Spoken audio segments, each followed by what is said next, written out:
So I solved the Java problem. So we'll just carry on here. So here's what I had to do. I had to find it, which was opt homebrew opt openjdk at 19 bin is where jar signer is. And now I just need to define Java home with this, export Java home. So that'll fix it now, although I think I got to put it in my profile, but we'll worry about that later. And this define Java home. Now Java home is set to something, and now I can run jar signer. So here's the command I need to do.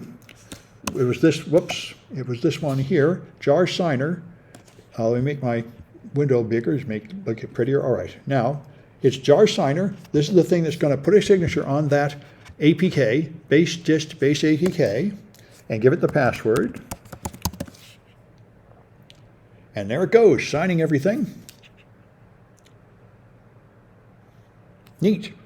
Now all I have to do is put that on the phone. And I could do it with ADB push, but you know, in this world of mice and GUIs and life being easy, I might as well just use the mouse.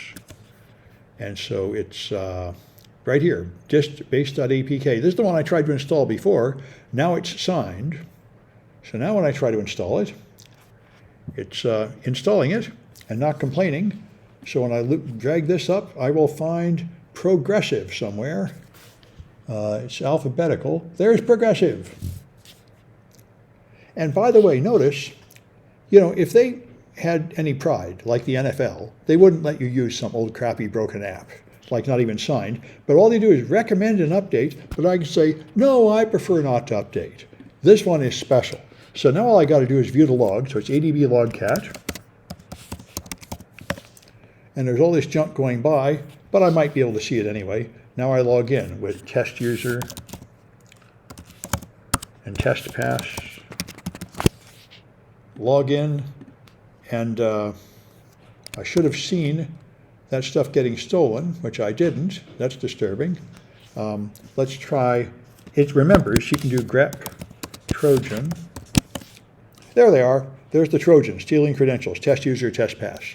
So this modified app is in fact still communicating with Progressive. They're accepting it. They should go into the Progressive server and they're telling me my username and password is no good and I'm stealing it. So this is, you know, pretty sleazy. And this is the, they shouldn't allow you to make binary modifications in an app and still talk to their server. It ought to verify the integrity and then tell you to take a hike. But it doesn't. All right, so that's the